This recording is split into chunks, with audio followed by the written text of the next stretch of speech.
It's Mrs. Ryder again. I'm here to talk about next week's planning, the week beginning the 18th of May. I hope you're all still safe and well at home and you're still enjoying the time with your families.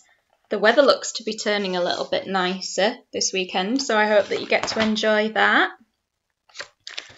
Going back to the Meaningful May poster, which I talked about in my first video, I've picked out 2 activities this week from the Meaningful May that you might like to do.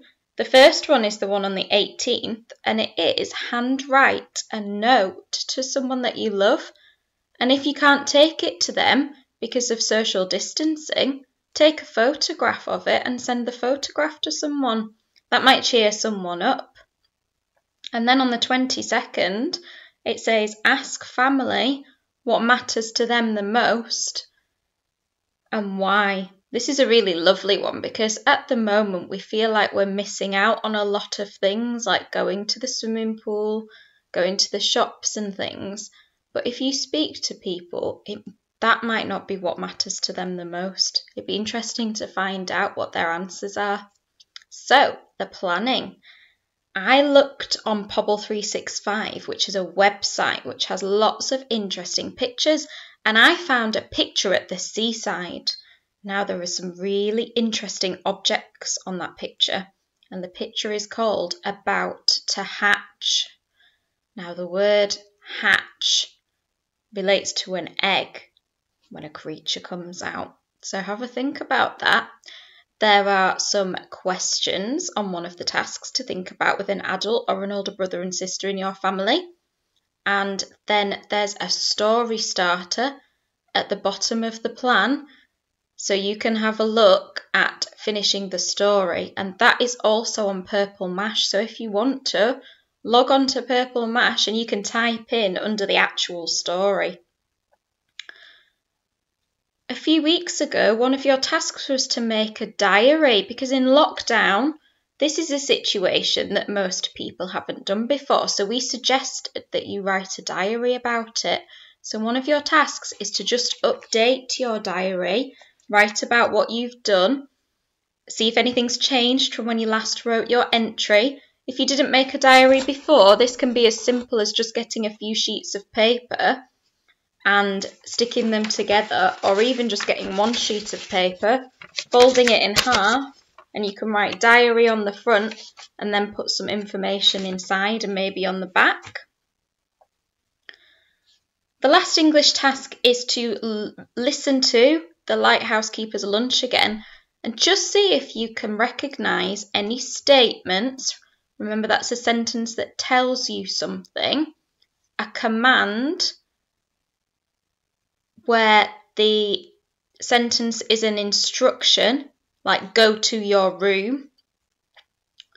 An exclamation sentence begins with what or how and has an exclamation at the end, like what a beautiful day or how fantastic is that picture. And a question asks you something and it has a question mark at the end. There's a link on the plan to Espresso so that you can play a game and watch a video about these sentences before you try that task, just to refresh your memory. Refresh means go over something that we've already done.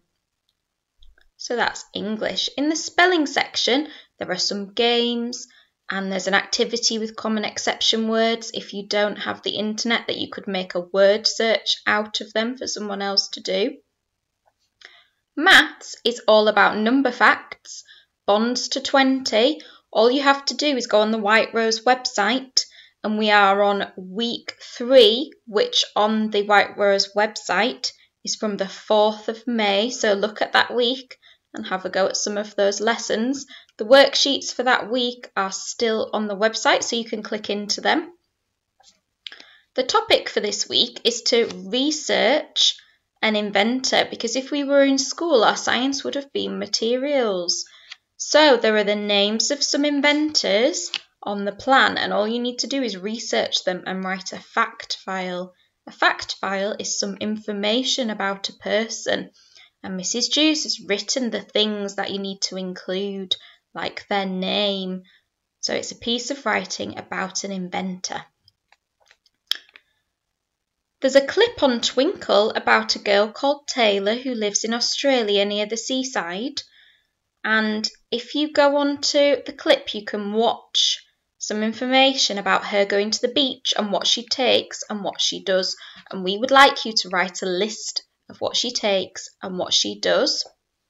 And then as we are at the end of spring heading into summer, we'd like you to think a little bit about sun safety. So again, there is a Twinkle PowerPoint, have a look through it, and then on Purple Mash, make a poster about how to stay safe in the sun. At the bottom of the planning, there are some activities that you can get on with at any point, like reading. Reading every day is very important, whether that's reading one of your reading books, an electronic book on the internet, one of your books at home, or your parent reading to you. That's also really important, to listen to stories. If your adults or your big brothers and sisters are busy and you have a laptop or a tablet, you can go onto the Oxford Owl website and watch some people reading stories, or go on our school YouTube channel and watch some of the teachers reading stories. Mrs. Iabury has also told us a good music task called body percussion. So if you click on the link at the bottom of the plan, the clip explains what you need to do. So if you'd like a music activity, click on that one. I've put the link to TT Rockstars at the bottom of the page as well.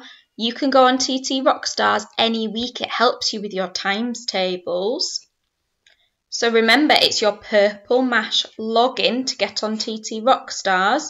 Now, sometimes the questions are division calculations. This is an example of a division calculation. It's backwards, isn't it? So I won't use that because it's backwards. Just imagine that it's 60 divided by 10. You can kind of see that. If it's 60 divided by 10, you can use your 10 times tables to work this out. So 60 divided by 10 is like saying how many 10s make 60. Multiplication, times, and division are the opposite. So to work out 60 divided by 10, all you do is count in 10s till you get to 60. 10, 20, 30, 40, 50, 60. Oh, look, 6 10s go into 60. So 60 divided by 10 is 6. So if it's a division calculation, look at the second number. You are only doing 2s, 5s and 10s. Count in the 2, the 5 or the 10 until you get to the answer, and then it will tell you until you get to the first number, and that will tell you the answer. So if it was 12 divided by 2, count in 2s until you get to 12, and that will tell you the answer. 2, 4, 6, 8, 10, 12. 12 divided by 2 is 6. So that's how you do the division calculations. So I hope you have a really lovely week. Enjoy the sunshine if it comes. I think it might be. Think about the sun safety. You might have had some books sent from school. If you don't have internet access, that means if you are unable to get on the internet, you could have a go at doing some of the tasks in those books. Okay, I'll see you soon. Have a good week. Bye.